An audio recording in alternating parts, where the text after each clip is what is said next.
நண்பர்கள் அனைவருக்கும் வணக்கம். இன்று ஒரு தகவல். நம்ம எல்லாருமே ஒன்று மட்டும்தான் நம்பணும். பிரச்சனை இல்லாத குடும்பம் அப்படின்றதே கிடையவே கிடையாது. நிம்மதி இல்லை என்று அழுந்து புலம்பாதவர்கள் யாருமே கிடையாது. வீட்டுக்கு வீடு வாசப்படி தான். யானைக்கு தன் உடம்பை தூக்க முடியல அப்படின்னு கவலை இருந்துச்சு அப்படின்னு சொன்னால், அணிலுக்கு தனக்கு உடம்பே இல்லையே அப்படின்னு வருத்தமும் கண்டிப்பாக உண்டு. இந்த உலகம் ஒரு விளையாட்டு மைதானம். அதில் மனிதர்களாகிய நாம தான் விளையாட்டு வீரர்கள்.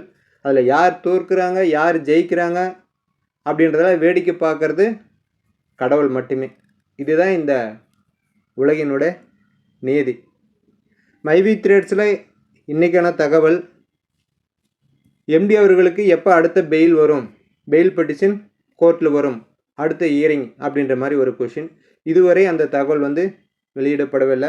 அநேகமாக இந்த வாரம் அல்லது ஆகஸ்டில் முதல் வாரத்தில் அடுத்த பெயில் பெட்டிஷனுக்கு உண்டான வேலைகள் நடக்கும் அப்படின்ற மாதிரி சொல்லியிருக்காங்க. அடுத்து எம்டி அவர்கள் வெளியே வராத மாதிரியான குற்றம் செஞ்சிருக்காரா, வரமாட்டாரா அப்படின்ற ஒரு கேள்வி. கண்டிப்பாக எம்டி ஆகஸ்ட் மாதம் இறுதிக்குள்ளார வெளியில் வருவார் அப்படின்ற மாதிரி சொல்லியிருக்காங்க.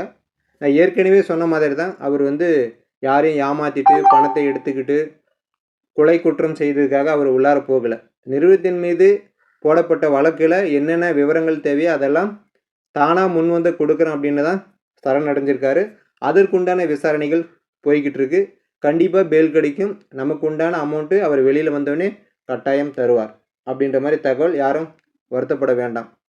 இன்னும் சில நபர்கள் எனக்கு நிறைய கமிட்மெண்ட் இருக்குது, ஸ்கூல் ஃபீஸ் கட்டணும், இஎம்ஐ கட்டணும், வட்டிக்கு வாங்கின இடத்துல நான் பணத்தை திருப்பி கொடுக்கணும், மகளிர் சுய உதவி குழுவில் அமௌண்ட் வாங்கி ஜாயின் பண்ணியிருக்கேன், அது கட்டணும், இப்படி நிறைய விஷயங்கள் போயிட்டுருக்குது. கண்டிப்பாக இது ஒரு மிகப்பெரிய சுமை தான் மைவி த்ரெட்ஸ் உறுப்பினர்களுக்கு.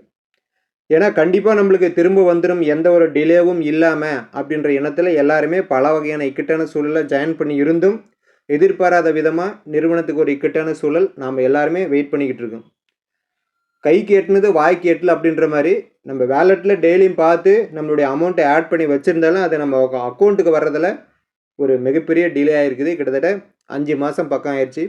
5 மாதம் நம்மளுடைய கமிட்மெண்ட்டை சரி பண்ணணும் அப்படின்னு நினைக்கிறது எல்லாராலையும் கண்டிப்பாக முடியவே முடியாது. 100ல் ஒரு 5 பேர் 10 பேர் வேணால் சமாளிக்கலாம், சரி ஓகே பார்த்துக்கலாம் அப்படின்னு சொல்லிட்டு. மீதி 90% மக்கள் அந்த கமிட்மெண்ட்டை சரி பண்ணுறது ஒரு மிக மிக கஷ்டமான விஷயம். ஆல்ரெடி இதில் பர்ச்சேஸ் பண்ண அமௌண்ட்டு வேறு ஒரு தேவைக்காக வச்சுருப்பீங்க. பட் இதில் ஜாயின் பண்ணோம் அப்படின்னா நம்ம அந்த தேவையும் பூர்த்தி செய்யலாம், நமக்கு உண்டான கூடுதல் வருமானமும் வரும் அப்படின்ற அடிப்படையில் தான் நம்ம எல்லாருமே பண்ணியிருந்தோம்.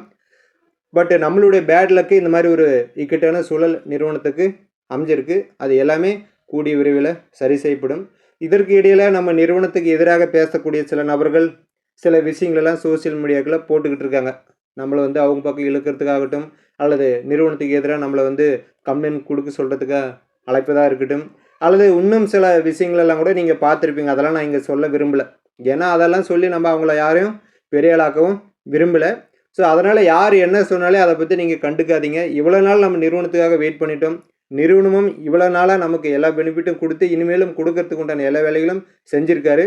ஸோ நிறுவனத்தை தொடர்ச்சியாக நடத்தணும் அப்படின்றதுக்காக தான் எம்டியாக உள்ளார போயிருக்காரு. அதை நம்ம எல்லோரும் தெரிஞ்சுக்கணும். சில நபர்கள் நமக்குள்ளாரே சில கேள்வியெல்லாம் கேட்குறீங்க. எம்டி வேணுமுனே போய் சரணடைஞ்சிட்டாரு, நம்மளை ஏமாத்துறதுக்கு அவரே சில விஷயங்களை செஞ்சுக்கிட்டு போயிட்டாரு அப்படின்ற மாதிரிலாம் ஒரு சில நபர்கள் சொல்கிறீங்க. அது உங்களுடைய மனநிலையை பொறுத்தது. கண்டிப்பாக அந்த மாதிரி செய்யக்கூடிய நபர் நம்மளுடைய எம்டி கிடையாது, சரிங்களா? ஏன்னா மக்களுக்காக ஒரு நிறுவனத்தை இவ்வளோ பெருசாக உருவாக்கிட்டு இத்தனை லட்சம் மக்களினுடைய நம்பிக்கையும் அவர் பெற்றுட்டு திடீர்னு இவங்களெல்லாம் ஏமாற்றிட்டு போய் உள்ளார உக்காந்துக்கிட்டு அவர் வெளியில் போய் எங்கே போய் நிம்மதியாக இருந்துட முடியும்? இத்தனை பேருத்தினுடைய சாபத்தையும் இத்தனை பேருடைய நம்பிக்கையும் கெடுத்துட்டு அவர் எங்கேயும் போய் கண்டிப்பாக நிம்மதியாக இருக்க முடியாது. வாழ்க்கைன்றது ஒரு முறை தான். அதில் 4 பேர்த்துக்கு பிடிச்ச மாதிரி நல்லதை செஞ்சு வாழ்கிறது தான் வாழ்க்கை. 4 பேர்த்தை ஏமாற்றிட்டு பித்தலாட்டம் பண்ணிவிட்டு பொய் சொல்லிட்டு போய் வாழ்கிறதில் வாழ்க்கையே கிடையாது. அது ஒரு நிம்மதியான வாழ்க்கையுமே கிடையாது.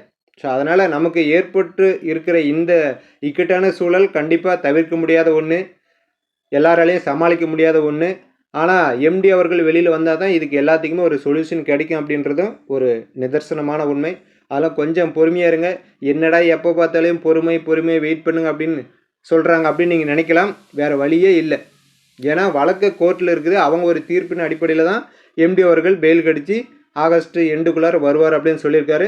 வந்தால் கண்டிப்பாக நம்மளுக்கு உண்டான பேமெண்ட் சார்ந்த விஷயங்களை 100% பண்ணி கொடுப்பார் அப்படின்றதுல எந்த மாற்று கருத்தும் கிடையாது.